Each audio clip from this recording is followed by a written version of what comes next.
RIS football ഫാമിന്റെ പുതിയ വീഡിയോയിലേക്ക് എല്ലാ മനഃപക്ഷം സ്വാഗതം.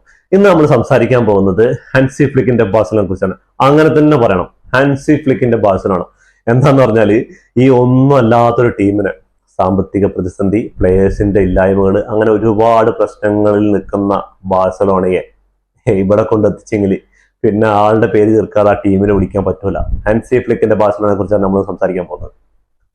ഇങ്ങേര് ബാഴ്സലോണയ്ക്ക് സാവിയെ മാറ്റിയപ്പോൾ ആ ഒരു പൊസിഷനിലേക്കാണ് ജർമ്മൻകാരനായ ഹാൻസി ഫ്ലിക്കിനെ ബാഴ്സലോണ കൊണ്ടുവരുന്നത്.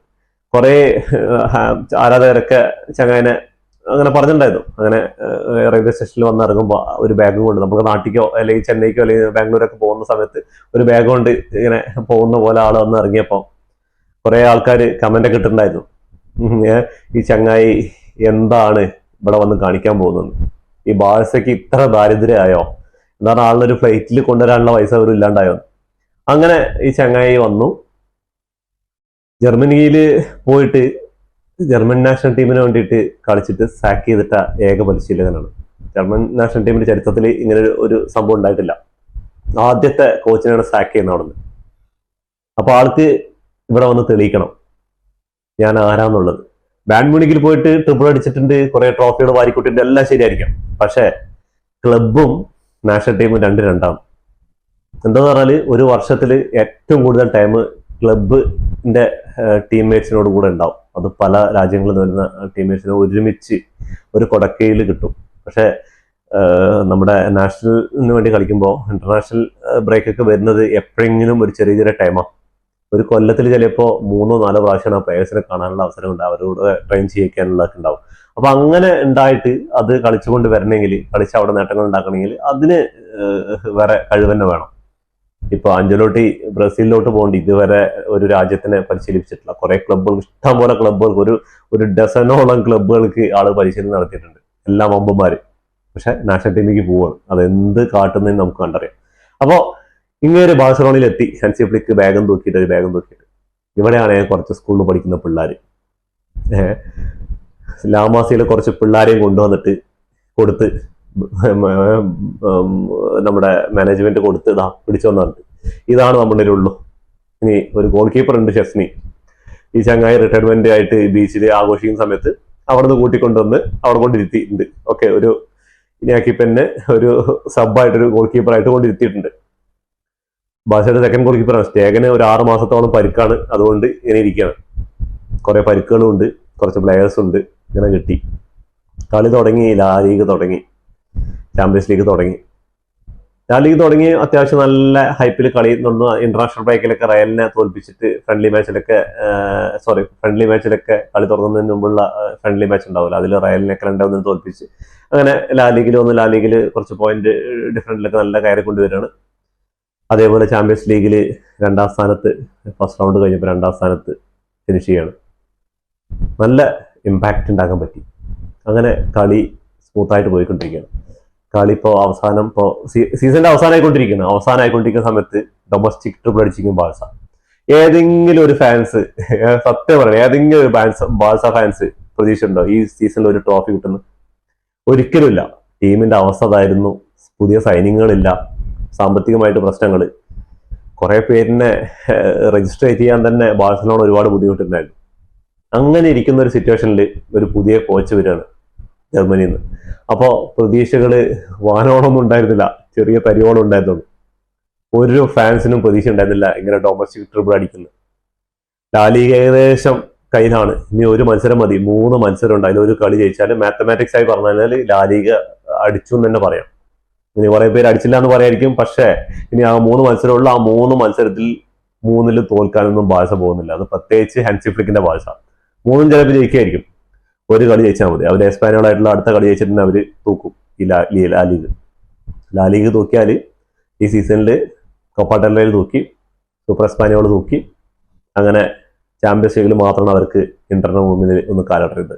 അതും ഒരു 3 മിനിറ്റ്, വെറും 3 മിനിറ്റ് ഹോൾഡ് ചെയ്തിരുന്നെങ്കിൽ ഇന്നിപ്പോ മെയ് 31 നടക്കാൻ പോകുന്ന പാരീസിന്റെ കൂടെ, PSG കൂടെ ഫൈനൽ കളിക്കേണ്ടതായിരുന്നു. എന്റെ ഭയങ്കര ആഗ്രഹമായിട്ടുള്ളൊരു ഫൈനലായിരുന്നു. ഞാൻ 16 ലീഗ് എത്തിയപ്പോൾ തന്നെ എനിക്കൊരു ആഗ്രഹമുള്ള 2 ടീമുകൾ, PSG ബാഴ്സലോണ ആയിരുന്നു ഫൈനലിൽ വരുന്നത്. എന്താ പറയുക, ഇത് 2 ടീം വന്നു കഴിഞ്ഞാൽ ഒരു ഫൈനൽ, തീപ്പൊരു ഫൈനൽ കാണാൻ ആൾക്കാർ, ഫാൻസുകാരായിക്കോട്ടെ, ഫുട്ബോൾ അറിയാത്തവർക്ക് അങ്ങനെ ഇരിക്കാം. എന്താ പറഞ്ഞാൽ അത് തീപ്പൊരി തന്നെ ആയിരിക്കും. ഗോളുകൾക്ക് ചിലപ്പോൾ 3, 4, 5 വീഴും. അങ്ങോട്ടും ഇങ്ങോട്ടും അടിയോട് അടിയും ഉണ്ടാവും. അതിൽ യാതൊരു സംശയമില്ല. അങ്ങനത്തെ ഒരു കളി കാണാനായിരുന്നു. പക്ഷെ നിർഭാഗ്യം കൊണ്ട് അവർ ആ 3 മിനിറ്റിന് ഇതിൽ പുറത്തായി. പക്ഷെ ബാഴ്സ ആരാധകർക്ക് ആഘോഷിക്കാനുള്ളതെല്ലാം ഈ സീസണിൽ കൊടുത്തിട്ടുണ്ട് ഹാൻസി ഫ്ലിക്ക്. ഈ ചങ്ങായി 5 എൽ ക്ലാസിക്കോണ് ഈ സീസണിൽ ജയിച്ചത്. ഒന്ന് ഫ്രണ്ട്ലിയാണ്, ഓക്കെ, അത് ഒഴിവാക്കാം. 4 എൽ ക്ലാസിക്കോ, അതിലും 16 ഗോളുകളോളം അടിച്ചു കൂട്ടിയത്. റയലിനെതിരെ വാങ്ങിയത് 7 ഗോള്. ആദ്യ മത്സരത്തിൽ 4-0 തോൽപ്പിക്കുന്നത് ലീഗിൽ ഫസ്റ്റ്, അതും ബെർണബോയിൽ പോയിട്ട്. അതിനുശേഷം സൂപ്പർ കോപ്പ എസ്പാനിയോളില് 5-2 സൗദിയിൽ പോയിട്ട് 5-2 പരാജയപ്പെടുത്തി. അത് കഴിഞ്ഞ് അടുത്ത വന്നത് 3-2 കോപ്പ ഡെൽ ഫൈനലിൽ. അതും ഒക്കെ പുറകിൽ നിന്നിട്ട് തിരിച്ചടിക്കുന്നു. ഇപ്പൊ ലാസ്റ്റ് കളി എൽ ക്ലാസിക്കോ, ഈ സീസണിൽ ലാസ്റ്റ് എൽ ക്ലാസിക്കോ ആയിരുന്നു. അതൊരു ഫൈനലിന് തുല്യമായിരുന്നു 2 ടീമിന്. എന്താ പറഞ്ഞാൽ ജയിച്ചു കഴിഞ്ഞാല് ബാഴ്സയുടെ പോയിന്റ് വ്യത്യാസം കുറയ്ക്കായിരുന്നു, അതേപോലെ അവർക്ക് കൂട്ടായിരുന്നു. അങ്ങനെ ഇരിക്കുന്ന സമയത്ത് അവിടെ പോയിട്ട് 2 ഗോള് 14 മിനിറ്റിനുള്ളിൽ 2 ഗോള് വഴങ്ങുക, എന്നിട്ട് 45 മിനിറ്റ് ആകുമ്പോൾ 4 ഗോള് തിരിച്ചടിക്കുക. എന്താ കഥ? ഇതിൽ എനിക്ക് മെയിനായിട്ട് പറയാനുള്ളത് ബാഴ്സയുടെ മെന്റാലിറ്റി. അത് ഹാൻസി ഫ്ലിക്കിനെ കൊണ്ട് മാറ്റാൻ കഴിഞ്ഞു. മുമ്പ് ഉള്ള ബാഴ്സ എന്ന് പറഞ്ഞാൽ ഇപ്പൊ ഇതുവരെ കളിച്ചിരിക്കുന്ന സമയത്തൊക്കെ ഒരു 2-3 ഗോള് കിട്ടിക്കഴിഞ്ഞാൽ തീർന്ന്, പിന്നെ തിരിച്ചടിക്കാന്ന് പറഞ്ഞ ബാഴ്സയ്ക്ക് പണിയാണ്. ഇതിനു മുമ്പ് നടത്തിയിട്ടൊക്കെ ഉണ്ട്, നമ്മൾ കംബാക്ക് നടത്തിയിട്ടുണ്ട്, ഇല്ല എന്ന് പറഞ്ഞില്ല. PSG-ക്കെതിരെ 6-1 കംബാക്ക് നടത്തി 4 ഗോൾ ആദ്യ മത്സരത്തിൽ കിട്ടിയിട്ട് തിരിച്ച് അവിടെ പോയിട്ട് PSG ഗ്രൗണ്ടിൽ പോയിട്ട് അടിച്ചിട്ട് ഉണ്ട്. അതൊക്കെ നടന്നിട്ടുണ്ട്, സംഭവം ഇല്ല എന്ന് പറയുന്നില്ല. പക്ഷെ ഒരു സീസണിൽ ഇത്രയും കംബാക്കുകൾ നടത്തണമെങ്കിൽ ബെൻഫിക്ക ആയിട്ട്, സെൽട്ട വിഗോ ആയിട്ട്, ബറൂസി ആയിട്ട്, റയൽ മാഡ്രിഡ് ആയിട്ട് എല്ലാം എത്ര പിന്നെയും ചെറിയ ചെറിയ കളികളൊക്കെ ഉണ്ട്. ഇതൊക്കെ നടത്തണമെങ്കിൽ ആ ഒരു മെന്റാലിറ്റി മാറിയിരിക്കണം. നിങ്ങളിവിടെ എത്ര ഗോളാണ് നമ്മുടെ പോസ്റ്റിൽ അടിച്ചോ, നമ്മുടെ ഗോൾ കീപ്പറിന്റെ മിസ്സിംഗ് ആയിക്കോട്ടെ, ഡിഫൻസിന്റെ മിസ്സിംഗ് ആയിക്കോട്ടെ, പക്ഷെ ഞങ്ങൾ അതിലൊരു ഗോൾ അടിക്കാതെ വിസിലും. ഹാൻസി ഫ്ലിക്ക് വന്നതിന് ശേഷം ഈ ടീമിലുണ്ടായിരുന്നൊരു മാറ്റം എന്ന് പറഞ്ഞാൽ എത്ര ഗോളിന് തോറ്റ് നിൽക്കുകയാണെങ്കിലും തിരിച്ചടിക്കാനുള്ള ആ പോസിറ്റീവ് എനർജി ഉണ്ടല്ലോ, അത് ആണ് കൊണ്ടുവന്നത്. അത് ബാഴ്സയ്ക്ക് കുറെ കാലമായിട്ട് ഇല്ലാതിരുന്ന ഒരു സംഭവം. 2 ഗോളിനൊക്കെ പെട്ടെന്ന് കിട്ടുന്ന സമയത്ത് പിന്നെ തിരിച്ചടിക്കാൻ ഏത് ടീം ഒരു ബസ് പാർക്ക് ചെയ്താൽ തീർന്ന് അവിടെ കൊണ്ടുപോയിട്ട് ഇങ്ങനെ ബോൾ ഉരുട്ടി കൊണ്ടുപോയിട്ട് അവിടെ കണ്ടു. പിന്നെ മെസ്സി എന്നൊരു തേരാളി ഉള്ളത് കൊണ്ട് കുറെ കാലം കഴിഞ്ഞു പോയതാ. അല്ലാത്ത പക്ഷം 0 ആണ്. അങ്ങനെയുള്ളൊരു ടീമിനെ ഇപ്പോ എത്ര ഗോൾ ഇപ്പൊ ഫസ്റ്റ് ഹാഫിൽ, അത് പറഞ്ഞാൽ ഇപ്പൊ മുമ്പൊക്കെ എന്ന് പറഞ്ഞാൽ ഒരു ലെഗ് 2ാം ലെഗിലേക്ക് തിരിച്ചടിച്ചിട്ടൊക്കെ കംബാക്ക് നടത്തുന്നത്. പക്ഷെ ഇപ്പൊ അങ്ങനെയല്ല. ചിലപ്പോൾ 45 മിനിറ്റിലായിരിക്കും കംബാക്ക് നടത്തുന്നത്, അല്ലെങ്കിൽ 90 മിനിറ്റിനുള്ളിലായിരിക്കും കംബാക്ക് നടത്തുന്നത്. അതാണ് ഇപ്പോഴത്തെ ഒരു എനർജി എന്ന് പറഞ്ഞാൽ. ഇപ്പൊ ലാസ്റ്റ് എൽ ക്ലാസിക്കോ കൊടുക്കുക 2 ഗോൾ 14 മിനിറ്റ് 2 ഗോൾ വഴങ്ങിയിട്ട് 45 മിനിറ്റ് ആകുമ്പോൾ തിരിച്ച് 4 ഗോൾ അടിച്ചു. 2 ഗോൾ സമനിലയല്ല, 4 ഗോൾ അടിച്ച് വിജയം ഉറപ്പിച്ചു കഴിഞ്ഞു. പിന്നെയാണ് അവസാനത്തെ സെക്കൻഡ് ഹാഫ് റെസ്റ്റ് എടുക്കുകയാണ്. റെസ്റ്റ് എടുക്കുക എന്ന് പറഞ്ഞാൽ അതിലും ഒരുപാട് ചാൻസുകൾ ക്രിയേറ്റ് ചെയ്യുന്നുണ്ട്. അപ്പോ ഈ ഒരു മെന്റാലിറ്റി ഹാൻസി ഫ്ലിക്കിന് മാറ്റാൻ കഴിഞ്ഞു ബാഴ്സയുടെ. അത് എങ്ങനെ ചെയ്തു എന്ന് ഒരു പിടുത്തില്ല. ഇതുവരെ പല കോച്ചുമാർക്കും കഴിയാത്ത കാര്യങ്ങളായിരുന്നു ഈ ചങ്ങായി വന്നിട്ട് മാറ്റിയ മെന്റാലിറ്റി. അതേപോലെ പ്ലേയേഴ്സിന് എടുത്തു കഴിഞ്ഞാൽ അത് ഒരുപാട് പ്ലേയേഴ്സ്, റഫീനിയനെ കഴിഞ്ഞ സീസണിൽ വിൽക്കാൻ വേണ്ടി വെച്ച ടീമാണ്. മൊത്തത്തില് റഫീനിയന്റെ ജേഴ്സിയൊക്കെ ഫാൻസ് വലിച്ചെറിഞ്ഞിട്ട് ആ വില്യംസിന്റെ ജേഴ്സി, അറ്റ്ലാന്റിക് ബിൽബാവിന് വില്യംസിനെ കൊണ്ടുവരുന്നോട്ട് ആ ജേഴ്സി നമ്പറിൽ 11 നമ്പറിൽ വില്യംസിന്റെ പേരൊക്കെ അടിച്ചിട്ട് ഫാൻസുകാർ സോഷ്യൽ മീഡിയയിൽ ഇങ്ങനെ ഇതായിക്കൊണ്ടിരിക്കുകയായിരുന്നു.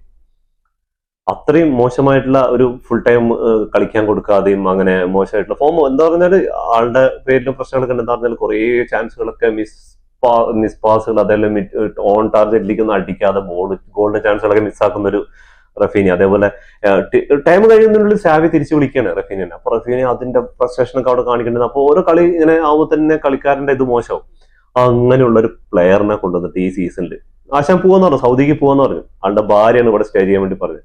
ഹാൻസി ഫ്ലിക്ക് വന്നു, ആളോട് സംസാരിച്ചു, അങ്ങനെ സ്റ്റേ ചെയ്യുന്നു. ആള് സൗദിക്ക് പോകാൻ വേണ്ടി നിൽക്കുന്ന ഈ സീസണില് ബാലൻഡിയോർ വിന്നർ ലിസ്റ്റിൽ റാങ്കിങ്ങിന് ഫസ്റ്റാ ഇതുവരെ നിൽക്കുന്ന. സെമിഫൈനലിൽ ഇപ്പോ പുറത്തായ ശേഷമാണ് മൂന്നാം സ്ഥാനത്തിലേക്ക് മാറിയിരിക്കുന്നത്. അതുവരെ ഇപ്പോ ബാലൻഡിയറിൽ അത്രത്തോളം അസിസ്റ്റും ഗോളും കംബാക്കിലും ഒരു ക്യാപ്റ്റന്റെ ഒരു എല്ലാം കൊണ്ടും ഈ സീസണിൽ റഫീനിയ ഒരുപാട് ഇത് കൂട്ടിച്ചേർത്ത് ഈ സീസണിൽ. അതേപോലെ ബാൽഡേക്ക് ഒരു ആവറേജ് ബാക്കായിരുന്നു, വിങ്ങിൽ കളിക്കാൻ പോകുന്ന ആവറേജ് ബാക്കായിരുന്നു. കുണ്ട അത്യാവശ്യം കളിയുണ്ട്. പക്ഷേ ഈ കുണ്ടയും ബാൽഡയൊക്കെ ഈ ഹാൻസി ഫ്ലിക്ക് വന്ന ശേഷം ഈ ചങ്ങായിമാർക്കൊക്കെ എന്താ എനർജി എന്നറിയോ? ഒന്നിലെ ഡിഫൻഡിൽ മാത്രം ഒതുങ്ങി നിന്നതാ. ഇപ്പൊ ഒരു സൈഡില് റഫീനിയും ഒത്ത് ബാൽഡെ മെനയുന്ന ഗെയിം ഉണ്ടല്ലോ, ഓപ്പോസിറ്റ് ടീമിന്റെ ഡിഫൻഡർമാർക്ക് തടുക്കാൻ പറ്റാത്ത പോലെ. അതേപോലെ ഈ സൈഡ് കുണ്ടയും ലെമീൻ അമാലും കൂടി മെനയുന്ന വിങ്ങിൽ ഇവർ എപ്പോഴാണ് എങ്ങനെ ബോൾ പാസ് ചെയ്യുക, ആർക്കാ കൊടുക്കുക പറയാൻ പറ്റില്ല. ആ ഒരു രണ്ട് സൈഡിൽ നിന്ന് അറ്റാക്ക് വരുമ്പോൾ തന്നെ അതേപോലെ ഡിഫൻസിലും ഇവരുടെ ഒരു കോൺട്രിബ്യൂഷൻ, ആ ഡിഫൻസ് ഇല്ലായ്മയൊക്കെ ആയിരുന്നു സെമിഫൈനലിൽ ബാഴ്സലോണ പുറത്താകാൻ തന്നെ കാരണം. ബാൽഡയും കുണ്ടയും രണ്ടുപേരും പരിക്കായിരുന്നു. അവർക്ക് തുല്യമാവില്ല അത് ഈ സീസണിൽ ബാഴ്സയിൽ അവർ കളിച്ചുകൊണ്ടിരിക്കുന്നത്. അതേപോലെ ജെറാർഡ് മാർട്ടീന്, അതേപോലെ മാർട്ടീനസ്, ഇനീഗോ മാർട്ടീനസ് ഒന്ന് ലോണിൽ കൊണ്ടുവന്ന് ഇവിടെ കൊണ്ടുവന്ന് കളിപ്പിക്കാൻ കൊണ്ടുവന്ന് ആളിപ്പോ എന്താ ബാഴ്സയുടെ അവിഭാജ്യ ഘടകമാണ് ഇപ്പോ. അറഹോനൊക്കെ ബെഞ്ചിൽ ഇരുത്താൻ വേണ്ടിയുള്ള ശേഷിയുള്ള പ്രഹരശേഷിയുള്ള ചങ്ങായിയാണ്. അതേപോലെ ഡീജോണിന്റെ ഒക്കെ ഒരു എനർജി ഇപ്പം വന്നിരിക്കണം. മുമ്പ് എന്ന് പറഞ്ഞാൽ ഗ്രൗണ്ടിൽ ഒരു പൊട്ടൻഷ്യൽ, വെറുതെ കളിക്കുന്നല്ലാതെ ഒരു എനർജിയും ഒരു സെലിബ്രേഷനും ഇല്ല, വെറുതെ കളിക്കും. ഇപ്പൊ ഒന്ന് മാറ്റം. ലെവൻഡോസ്കി ഈ പ്രായത്തിലും 40+ ഗോൾ അടിക്കാന്ന് പറഞ്ഞാല് അത് ഹൻസി ഫ്ലിക്കിനെ കൊണ്ടേ കഴിയൂ, അത് തെളിയിച്ചിരിക്കുകയാണ്. എത്ര ചാൻസ് യമാൽ എന്ന 17കാരനെ ഒരു സൈഡ് ഇങ്ങനെ ഇറക്കി വിട്ടിരിക്കുകയാണ്. നീ നിന്നോട് കഴിയുന്നൊക്കെ നീ ചെയ്യ്. ട്രിബിളുകളും ഷോട്ടുകളും അസിസ്റ്റുകളും നിറഞ്ഞ് യമാൽ ഒരു സൈഡിൽ കൂടെ നിറഞ്ഞ് കളിക്കാം. അതേപോലെ ഫെറാൻ ടോറസ്, ഒന്നും പറയാനല്ലോ മോനെ. ഈ സീസണിൽ ലെവൻഡോസ്കിക്ക് ബാക്കപ്പ്. ഇനി ആരെങ്കിലും സൈൻ ചെയ്തിട്ടുണ്ടെങ്കിൽ എനിക്ക് കോമ്പറ്റീഷൻ എന്ന് പറയുന്നത് ചങ്ങായി സിറ്റിയിൽ നിന്ന് വന്ന സമയത്ത് 50 മില്യൺ കൊടുത്തിട്ട് ജൂനിയർ ആൽവാരസിനെ വാങ്ങിക്കാതെ ഈ ചങ്ങായി വാങ്ങിച്ചിട്ട് ഇവിടെ വന്നിട്ട് ബാഴ്സാരവരെ ചീത്ത പറഞ്ഞ ഒരു എന്താ പറഞ്ഞാൽ അത്ര കളിയൊന്നുമില്ല. ഒരു സീസണിൽ ചിലപ്പോൾ 7 ഗോളോ 4 അസിസ്റ്റ് ഇതോടെ കഴിഞ്ഞല്ലേ. ഇപ്പൊ എന്താ കാട്ടിരിക്കുന്നത് ഈ സീസണിൽ? എന്താ കഴിഞ്ഞ ക്ലാസിക്കല് ഹാട്രിക് അസിസ്റ്റ് നടത്തിയിരിക്കുന്നത്. കളിക്കിലൊന്നും കണ്ടില്ല, കളിയിലൊന്നും ഫസ്റ്റിൽ 90 മിനിറ്റ് കളിച്ചു എന്നല്ലാണ്ട് കളിയിലൊന്നും ഇമ്പാക്ട് ഒന്നും കണ്ടില്ല. പക്ഷെ ഫസ്റ്റ് 45 മിനിറ്റിൽ 3 അസിസ്റ്റ് ചങ്ങായി കൊടുത്ത്. അപ്പോ ഇങ്ങനെയുള്ള പ്ലേയേഴ്സിന്റെ ഒക്കെ മെന്റാലിറ്റി മാറി, അതുപോലെ ഫാൻസിന്റെ മെന്റാലിറ്റി മാറി എന്നാ പറയുന്നത്. ഒരു കോച്ച് വരുമ്പോഴേക്കും ബാഴ്സ ഫാൻസ് ഒക്കെ ഇങ്ങനെ ഉള്ളിൽ പോയിരിക്കുന്നു, മാളത്തിനുള്ളിൽ ഒതുങ്ങിയിരിക്കുന്ന ഫാൻസ് ആയിരുന്നു. ഇപ്പൊ തുറന്ന് വെല്ലുവിളിക്കാൻ തുടങ്ങി, ഇൻസ്റ്റാഗ്രാമിലും ഫേസ്ബുക്കിലൊക്കെ വെല്ലുവിളിക്കാൻ തുടങ്ങി. ഈ എൽ ക്ലാസിക് ഞങ്ങൾക്കുള്ളതാണ്, ധൈര്യമുള്ള റയൽ മാഡ്രിഡ് ഫാൻസിന്റെ വന്ന് വെല്ലുവിളി സ്വീകരിക്കുന്ന പറഞ്ഞിട്ട് കുറെ പേര്. അപ്പൊ അതിനുള്ളൊരു കോൺഫിഡന്റ് അവിടെ നിന്ന് കിട്ടി ഈ ഹൻസി ഫ്ലിക്ക് എന്ന കോച്ച്, ഈ ജർമ്മൻകാരിൽ നിന്ന് കിട്ടിയതാണ്. അതും അവർക്ക് യുദ്ധത്തിന് തയ്യാറായ കുറെ പടയാളികൾ, അതും കുറെ ലാമാസി എന്ന് പറഞ്ഞ പിള്ളേർ, 18 17 വയസ്സുള്ള പിള്ളേർ, ഓരോന്ന് കഴിയുമ്പോഴേക്കും അകത്തുനിന്ന് ഇങ്ങനെ വന്നുകൊണ്ടിരിക്കുക. ഇനിതാ ഇപ്പൊ ഇന്നലെയൊക്കെ ന്യൂസുകളിൽ വന്നുകൊണ്ടിരിക്കുന്നു 11 വയസ്സുകാരൻ ഇപ്പൊ 90 ഗോളെന്താ അടിച്ചു ലാമാസിയിൽ. അതൊക്കെ ഇനി വരാൻ കിടക്കുന്നുണ്ട്. അൻസി ഫാത്തിന്റെ കാര്യം കുറച്ച് കഷ്ടം, പക്ഷെ ആൾക്കും കുറച്ച് ടൈമൊക്കെ കൊടുത്തിട്ടുണ്ട്. ഇനി വരുന്ന സീസണിൽ ഒന്നില്ലെങ്കിൽ സെൽ ഔട്ട് ചെയ്യായിരിക്കും, അല്ലെങ്കിൽ ഇതേപോലെ ഒരു റഫീനിയെ പോലെ ഒരു കംബാക്ക് അൻസി ഫാത്തിൽ നിന്നും കാണാം. അപ്പോ എല്ലാവരും കാത്തിരുന്നോളി ഈ ഒരു ബാഴ്സന്റെ അടുത്ത സീസണിൽ. ഇനിയിപ്പോ സാവി അലോൺസിയൊക്കെ റയൽ മാഡ്രിഡിൽ വന്നിട്ടുണ്ട്, റയൽ മാഡ്രിഡ് പുതിയ സൈനികളൊക്കെ ഉണ്ടാവും. അപ്പൊ അടുത്ത സീസണിൽ ബാഴ്സയ്ക്ക് വെല്ലുവിളി റയൽ മാഡ്രിഡ് ഉണ്ടാവും. പക്ഷേ ഈ ഹൻസി ഫ്ലിക്കിന്റെ ബാഴ്സയെ പിടിച്ചു കെട്ടാൻ കുറച്ച് പണി തന്നെയാണ്. ആ മെന്റാലിറ്റി തന്നെയാണ് അവരുടെ മെന്റാലിറ്റിയും. വിട്ടുകൊടുക്കാൻ തയ്യാറായി, തോൽക്കാൻ മനസ്സില്ലാത്ത ഒരു കൂട്ടം പോരാളികൾ. അവിടെ ഈഗോ കാര്യങ്ങളൊന്നും എനിക്ക് കാണുന്നില്ല ഗ്രൗണ്ടിൽ. ഇപ്പോൾ റഫീനിയും ലെമാലായിട്ടുള്ള കോംബോ, അതേപോലെ ലെവൻഡോസ്കി ഇത്രയും പ്രായമായിട്ട് ഈ പിള്ളേരുടെ കൂടെ ആവത്തനത്തോടു കൂടി കളിക്കുന്നുണ്ടല്ലോ, അതൊക്കെയാണ് ആ കോച്ചുമാരുടെ വിജയം.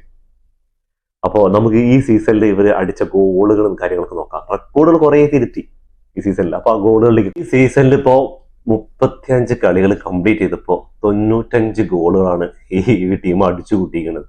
36 ഗോൾ വഴങ്ങിയിട്ടുണ്ട്. ഈ 95 ഗോളുകൾ ലാലിഗയിൽ മാത്രം അടിച്ചു കൂട്ടിയതാണ്. അപ്പോ അത് തന്നെ നമുക്ക് മനസ്സിലാക്കാം ഇപ്രാവശ്യത്തെ ഗോൾ ആവറേജ് 4 ഗോളൊക്കെയാണ് ചുരുങ്ങിയത് ഒരു കളിയിൽ അടിക്കുന്നവര്. 4 മുകളിൽ ഗോളുകളൊക്കെ അടിച്ചിട്ടുണ്ട്. ആവറേജ് 4 ഗോളുകളാണ് അടിച്ചു കൂട്ടുന്നത്.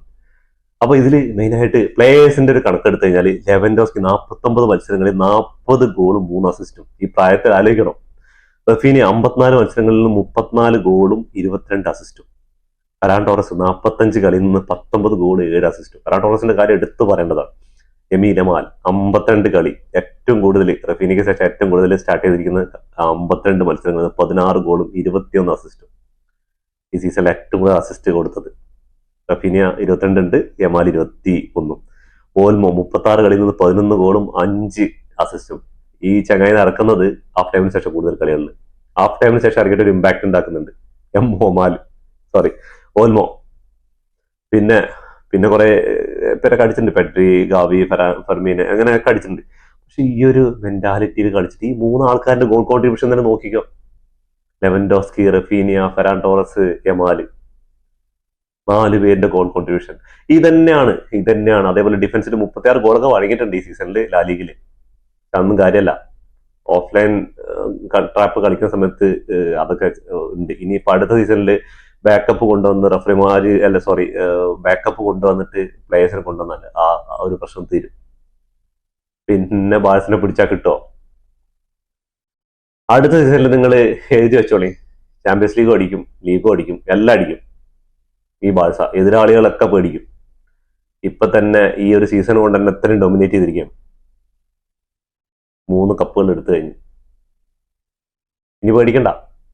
ഇപ്പൊ കുറെ ആരാധകരൊക്കെ മാളത്തുനിന്ന് പുറത്ത് വന്നിട്ടുണ്ട്. പണ്ടൊക്കെ ബാഴ്സിന്റെ കളിയൊക്കെ ഇപ്പൊ അടുത്തൊന്നും കാണാത്ത കുറെ പേരുണ്ട്. പക്ഷെ ഇപ്പൊ ബാഴ്സിന്റെ കളി കാത്തിരിക്കുകയാണ്.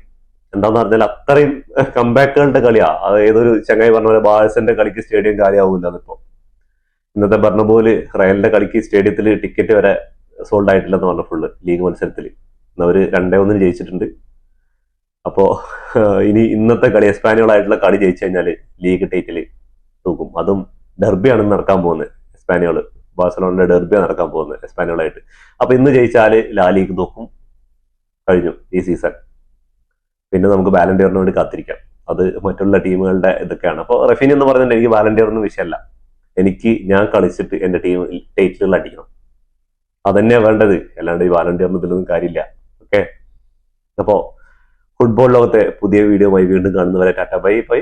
ഈ വീഡിയോ ഇഷ്ടപ്പെട്ടാൽ ലൈക്ക് ചെയ്യുക, ഷെയർ ചെയ്യുക, സബ്സ്ക്രൈബ് ചെയ്യുക. സബ്സ്ക്രൈബ് ബട്ടൺ അടുത്തുള്ള ബെല്ലൈക്കൺ ഒന്ന് ക്ലിക്ക് ചെയ്യുക. ഞങ്ങളുടെ പുതിയ വീഡിയോസ് നിങ്ങൾക്ക് നോട്ടിഫിക്കേഷൻ എത്തിച്ചേരുന്നതായിരിക്കും.